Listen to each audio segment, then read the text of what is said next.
What's up, everyone? Welcome to Power Play with CJ. Today we're focusing on the New York Rangers re-signing Girardi to a 6-year deal. That'll pay him on average $5.5 million a season. I like Girardi's game a lot. I just don't know if I like it this much. He's obviously a minute muncher. This year he's averaging almost 24 minutes a game.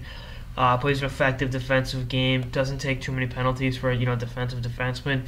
And is not the worst player in the world offensively. He's only got 17 points in 60 games this year, and his career high in points is 31. But the Rangers, he's a homegrown kid. He had to scratch and claw his way to the NHL. Spent time in the East Coast League. Did an overage year with the London Knights. And Gulf Storm, I believe.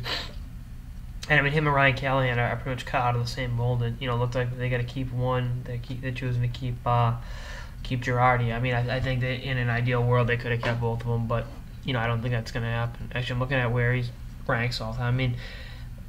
He is what he is, and he's making more money than Ryan McDonough, and Ryan McDonough's better than him offensively, and even better than him defensively, as far as I'm concerned. McDonough's one of the best skaters in the National Hockey League.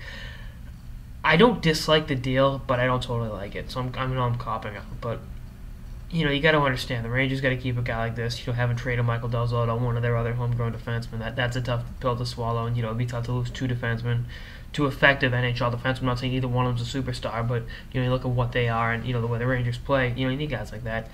And I think this seals Ryan Callahan's ticket out the door in New York. I think his contract demands are outrageous, and it's not a deal. I don't see a deal getting done. Maybe they hold on to him and he leaves on July 1st, but I don't think they're going to re-sign him. I just think this is done for Ryan Callahan. I think there's a 50-50 chance. They say 99%, but I think it's 50-50 he's moved by the deadline.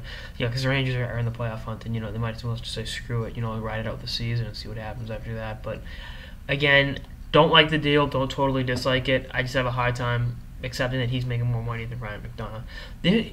I forget if it was Jimmy Johnson, the Dallas Cowboys, who it was, but the MO is never overpay for mediocrity. And I'm not saying Dan Girardi's a mediocre player. He's not. But these mid-level players are making too much money. I'm not saying make all the money you can. I'm a pure capitalist in that sense. But, if you're a GM, you got to spend smarter. I'd rather, bite the bullet with a guy like this and maybe, get a other depth guy for $3 million that does the job, 80% as effectively, so you get a better return on investment. And not that you're trying to cheap out, but you need all the cap room you can. I know the cap's going up next year, but you still need to make the necessary adjustments to win in this league, and that's just the way it is.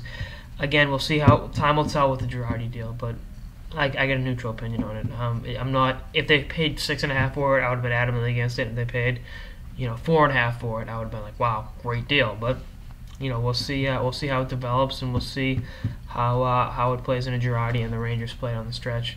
Anyway, that's all on this episode of the Power Play with CJ on the New York Rangers re-signing Dan Girardi. Stay tuned for more episodes throughout the season and beyond. Later, guys.